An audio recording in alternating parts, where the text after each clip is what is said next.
اعوذ باللہ من الشیطان الرجیم بسم اللہ الرحمن الرحیم وآمنوا بما انزلت مصدقا لما معکم ولا تکونوا اول کافر بہ، اور ایمان لاؤ اس پر جو میں نے اتارا، اس کی تصدیق کرتا ہوا جو تمہارے ساتھ ہے، اور سب سے پہلے اس کے منکر نہ بنو۔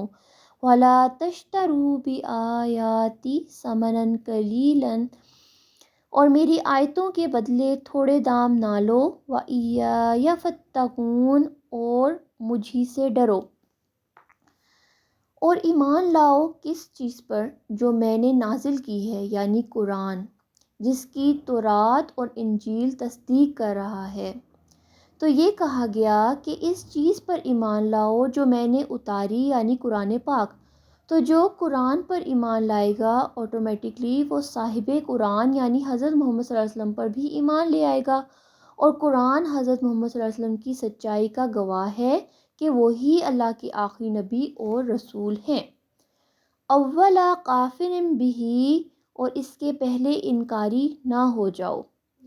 مکہ میں بے شک قریش آپ صلی اللہ علیہ وسلم کا انکار کر چکے تھے، اور یہ صورت مدنی ہے۔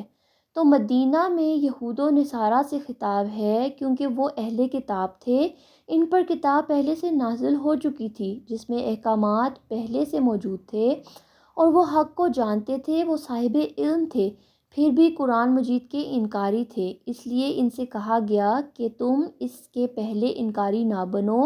پہلے سے جاننے والا جب انکار کرتا ہے تو اس کا انکار زیادہ شدید ہوتا ہے اس کے مقابلے میں جو انجان کرتا ہے۔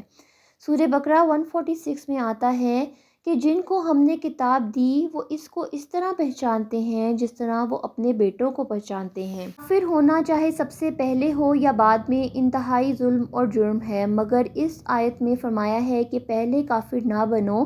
اس کا مطلب ہے کہ جو شخص پہلے کفر اختیار کرے گا تو آنے والے تمام منکرین کا گناہ اس کے سر پر ہوگا۔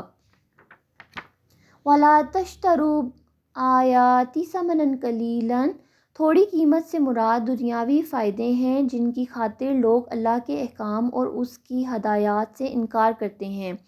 حق اور سچ کے بدلے میں چاہے انسان دنیا بھر کی دولت لے لے، پھر بھی وہ تھوڑی قیمت ہی ہے۔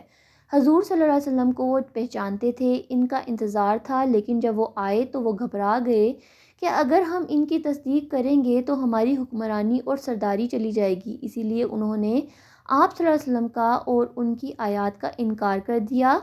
اس لیے اللہ تعالیٰ نے فرمایا کہ اس پیغمبر سے متعلق جو نشانیاں یا سائنس تمہاری کتابوں میں موجود ہیں، جو حضور پاک صلی اللہ علیہ وسلم کی تصدیق کرتے ہیں، اس پر پردہ نہ ڈالو، ان کو نہ چھپاؤ، اس وجہ سے کہ تمہاری سرداری نہ چلی جائے۔